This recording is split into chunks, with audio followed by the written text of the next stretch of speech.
You have everything you're supposed to want. A good job, a nice place to live, people who care about you. Your basic needs are met. From the outside, your life looks fine, maybe even great, but inside, there's this hollow feeling, this emptiness that you can't explain. Like you're going through the motions, but not actually living. Like something fundamental is missing, but you can't figure out what. You feel guilty about feeling empty because you know you should be grateful. You know people have it worse. You know you're lucky. But that doesn't change the fact that when you're alone with your thoughts, there's just this void. Today, we're going to break down exactly why you can feel empty even when your life looks good on paper, what's really happening psychologically, and how to start filling that void with something real. Feeling empty despite having everything is one of the most confusing and isolating experiences you can have. Let's look at what this actually feels like.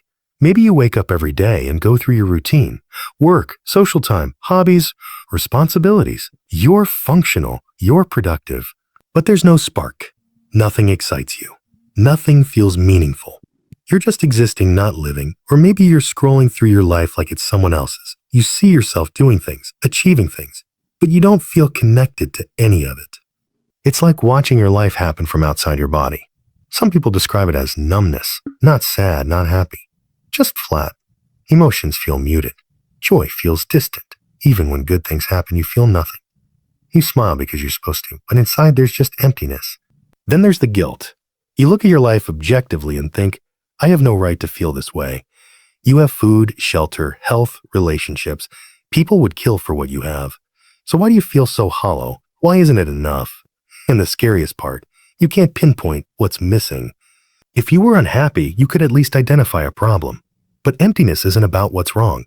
It's about what's absent. And you don't know what that absence is. So you try to fill it. You buy things. You stay busy. You scroll endlessly. You say yes to everything. You chase the next achievement, the next experience, the next distraction. But nothing works. The emptiness stays. So why do people who have everything still feel empty? What's really going on? The answer is uncomfortable.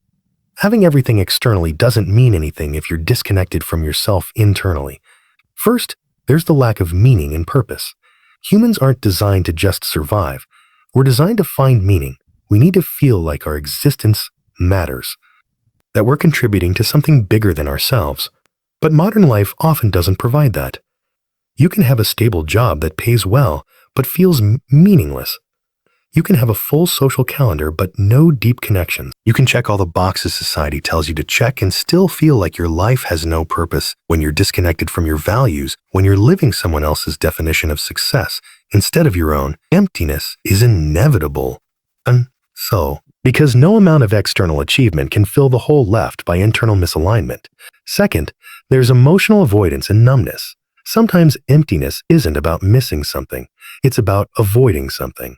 If you've spent years pushing down difficult emotions, if you've numbed yourself to avoid pain, you don't get to selectively turn feelings off.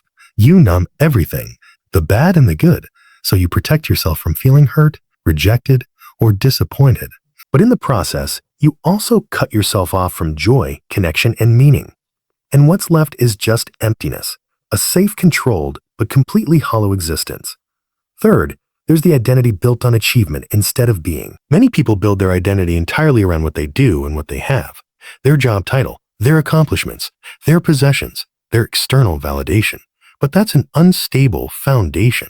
Because if your worth is tied to external things, you're always one failure, one loss, one change away from losing yourself. And deep down, you know it's not real. You know that who you are isn't the same as what you've achieved. So even when you have everything, there's emptiness. Because the real you, the person underneath the resume and the Instagram feed, is missing. Fourth, there's disconnection from authentic relationships. You can be surrounded by people and still feel empty if those relationships are surface level. If you're always performing, always managing how people see you, always hiding your real thoughts and feelings to keep the peace or maintain an image, you're not actually connecting. You're just playing a role. And humans need genuine connection. We need to be seen and accepted for who we actually are, not the version we present.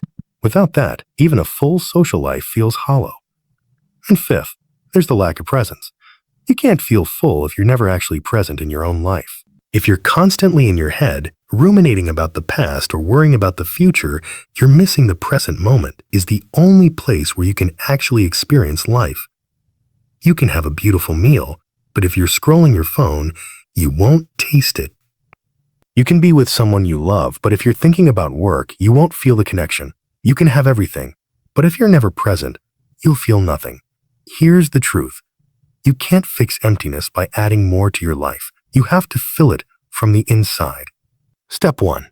Get honest about what you actually value. Sit down and ask yourself, if no one was watching, if no one would judge you, if money and status didn't matter, what would you actually want your life to look like? Not what you think you should want. Not what would impress people. What would actually feel meaningful to you? Write it down. Your real values, your real desires, not society's, not your parents', not Instagram's, yours, because you can't feel full living someone else's version of a good life. Step 2. Stop avoiding your emotions. The emptiness might be protecting you from feeling something difficult. Grief, disappointment, loneliness, anger. Start letting yourself feel. Not all at once, not recklessly, but start acknowledging what's actually there instead of numbing it. Sit with uncomfortable emotions for 5 minutes. Journal about what you're avoiding. Talk to a therapist if you need support. Let yourself be sad, angry, or scared when those feelings come up. Because the only way back to feeling alive is through the feelings you've been avoiding. You can't selectively numb. Either you feel it all or you feel nothing. Step 3. Reconnect with your authentic self. Who are you when you're not performing? When you're not achieving? When you're not trying to be impressive or acceptable? Spend time alone without distractions. No phone, no TV, no productivity. Just you and your thoughts. What do you actually like? What do you actually think? What parts of yourself have you hidden to fit in or be accepted? Start expressing those parts, even in small ways.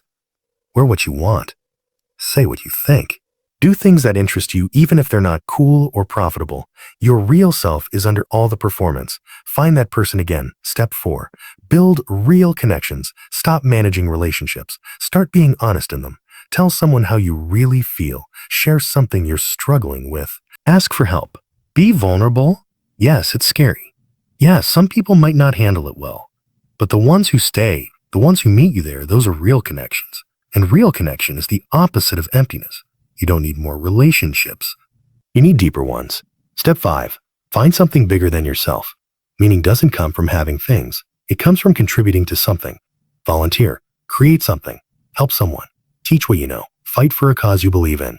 Build something that matters. When you're connected to purpose, when your life is in service of something meaningful, emptiness doesn't have room to exist. Step 6. Practice presence. Start paying attention to your actual life instead of thinking about it. When you eat, taste your food. When you're with someone, actually listen. When you're outside, notice what you see and hear. Set your phone down. Close the mental tabs. Be where you are. Presence is the antidote to emptiness. Because emptiness only exists when you're disconnected from the moment you're in. Step 7. Let go of the life you think you should have. This is the hardest one. You might have to accept that the life that looks good isn't the life that feels good. You might need to make changes, that walk away from things that don't serve you, disappoint people, choose meaning over comfort. But you can't fill emptiness while clinging to a life that doesn't fit. Sometimes the answer isn't adding more. It's letting go of what's wrong so you have room for what's right. Here's what you need to understand. Feeling empty despite having everything isn't a character flaw. It's not ingratitude. It's not weakness. It's a signal. Your soul telling you that something essential is missing, not something you can buy or achieve, something internal, connection to yourself, connection to meaning, connection to the present moment. You can have a perfect life on paper and still feel hollow if that life isn't aligned with who you actually are. The emptiness isn't the problem. It's the messenger. And the message is, come back to yourself. Stop performing. Stop chasing. Stop numbing. Come back. You're not broken. You're disconnected. And disconnection can be healed. It starts with honesty, with feeling, with presence, with meaning, with real connection. It starts with choosing the life that feels right instead of the life that looks right. You deserve to feel full, not because you've earned it, because you've earned it. Not because you've achieved enough, but because you're here, because you're alive. And aliveness isn't about having everything. It's about being present for what you have. So stop chasing, start feeling, stop performing, start being. The emptiness is an invitation. Accept it. Let it guide you back to what's real. You already have everything you need. You just need to come home to yourself.